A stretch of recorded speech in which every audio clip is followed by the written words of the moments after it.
السلام عليكم ورحمة الله نحمده ونصلي على رسوله الكريم أما بعد قال رسول الله صلى الله عليه وسلم من أفتى الناس بغير علم كان اسمه على من أفتاه أو كما قال عليه الصلاة والسلام আজকের দর্স আমাদের কওয়াইদুল ফিকহ এর একটি গুরুত্বপূর্ণ রিসালা কওয়াইদুল ফিকহিয়া কাওয়াইদে ফিকহিয়ার যে সমস্ত কায়দা রয়েছে সেটার আজকে আমাদের শেষ দর্স।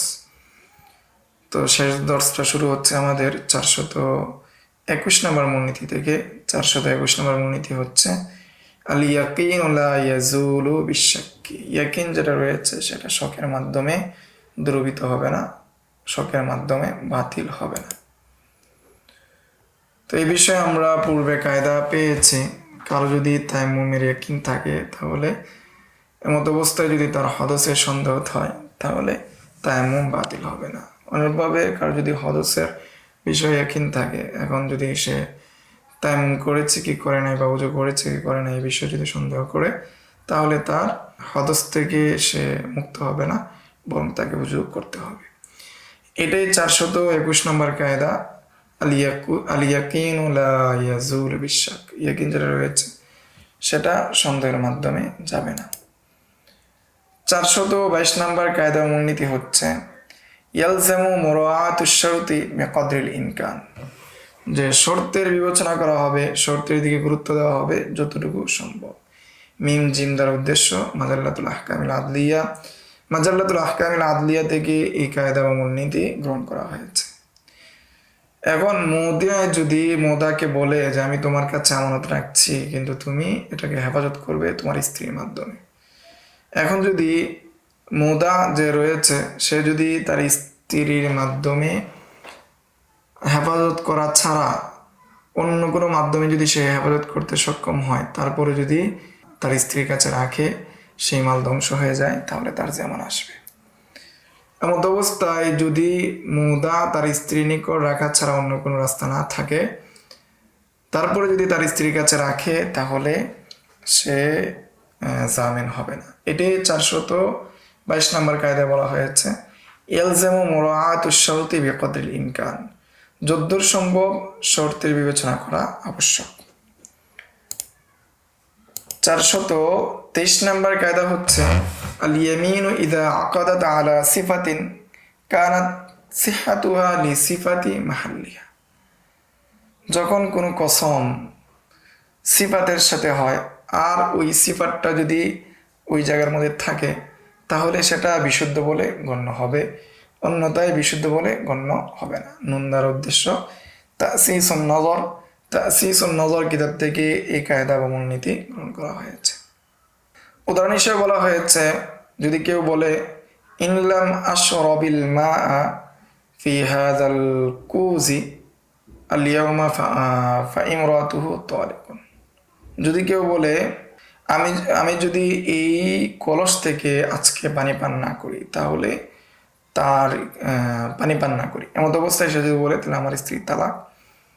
এমত অবস্থায় সেই কলসে যদি পানি না থাকে তাহলে সে হানেস হবে না, কেননা সে পানি থাকার যে সিফতের উপর কসম করেছে সেই সিফত যেহেতু নেই, তার কসমও কি হলো না, বিশুদ্ধ হলো না।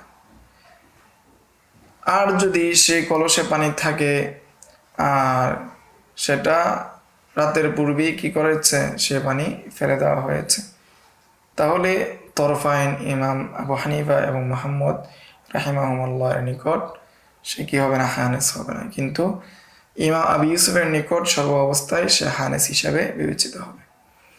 এটাই হলো 423 নম্বর কায়দা আল ইয়ামিনু ইযা আকাদাত আলা সিফাতিন কানাত সিহহাতুহা লি সিফাতি মাহাল্লিহা। 424 নম্বর কায়দা বা মূলনীতি হচ্ছে আল ইয়ামিনু ইযা কানাত লা হাকীকাতুন মুস্তা'মালাতুন ওয়া মাজাজুন মুতাআরাফুন ফাল ইবরাতু লিল হাকীকাতি। নুন দ্বারা উদ্দেশ্য তাসিসুন নজর কিতাব থেকে এই কায়দা বা মূলনীতি গ্রহণ করা হয়েছে।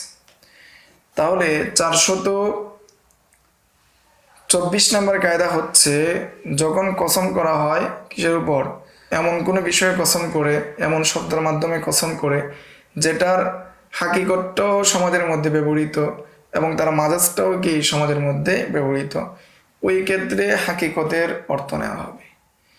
উদাহরণস্বরূপ কেউ যদি কসম করে যে সে গম খাবে না অথবা সে ফোরাত নদী থেকে পানি পান করবে না, এমত অবস্থায় হাকিকত হলো গম না খাওয়া। এই অবস্থায় যদি সে কি খায়, গম খায়, তাহলে সেই গম যদি সে ভেজে খায় অথবা কাঁচা খায় তাহলে সে হানেস হিসেবে বিবেচিত হবে। আর যদি সে রুটি খায়, মাজাজ যেটা সমাজের মধ্যে ব্যবহৃত প্রসিদ্ধ, তখন ইমাম আবু হানিফা রহমতুল্লাহ আলাইহির নিকট সে কি হবে না, হানেস হবে না।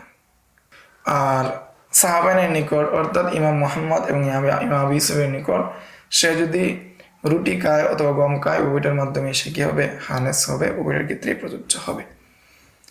তাহলে আমরা পেলাম যখন হাকিকত এবং মাজাজ উভয়টাই কি ব্যবহার থাকে সমাজে, তখন হাকিকতের বিবেচনা হবে ইমাম আবু হানিফার নিকট, সাহাবাইনের নিকট, দুটোটারই বিবেচনা হবে। 425 নম্বর কায়দা, আল ইয়ামিনু আলা নিয়াতিল হালিফি ইন কানা মাজলুমান ওয়া আলা নিয়াতিল মুস্তাহলিফি ইন কানা যালিমান। শিন দ্বারা উদ্দেশ্য আল আশবাহ ওয়ান নাযায়ের, আল আশবাহ ওয়ান নাযায়ের থেকে এই মূলনীতি বা কায়দা নেওয়া হয়েছে। অর্থাৎ কসমকারীর যে নিয়ত সেটাকে বিবেচনা করা হবে যদি সে কি হয়, মাজলুম হয়।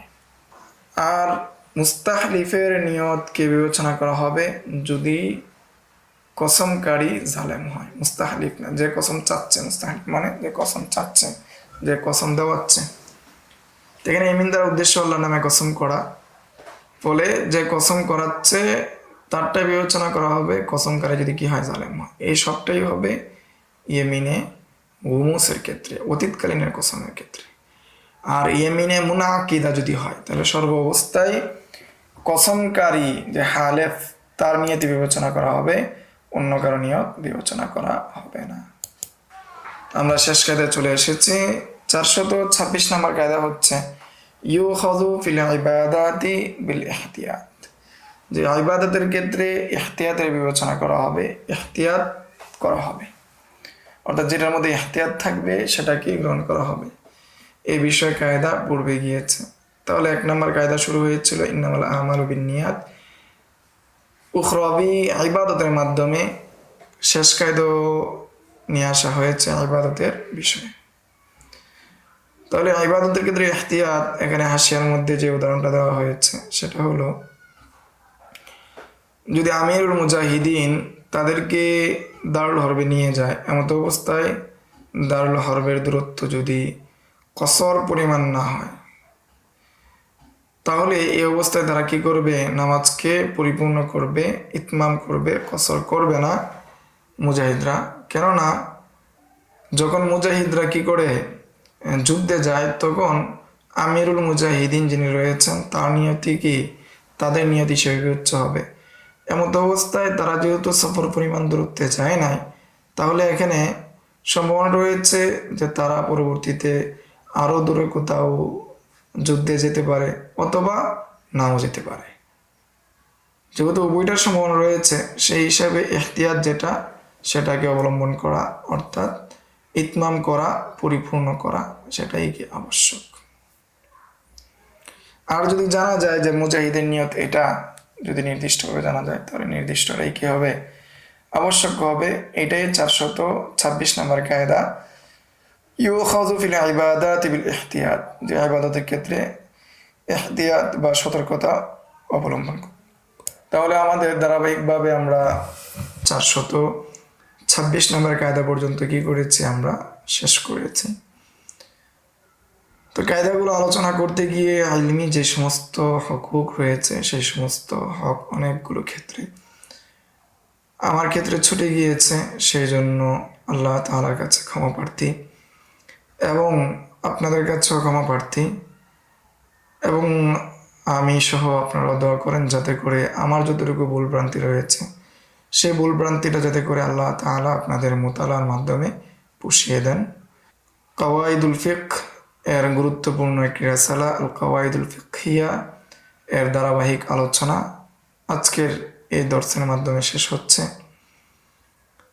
আল্লাহ তাআলা এই কাজের মাধ্যমে, এই দিনই খেদমতের মাধ্যমে দুনিয়া এবং আখিরাতে আল্লাহ তাআলা কল্যাণ দান করুক, সেই দোয়া রেখেই আজকের এই দর্স শেষ করছি।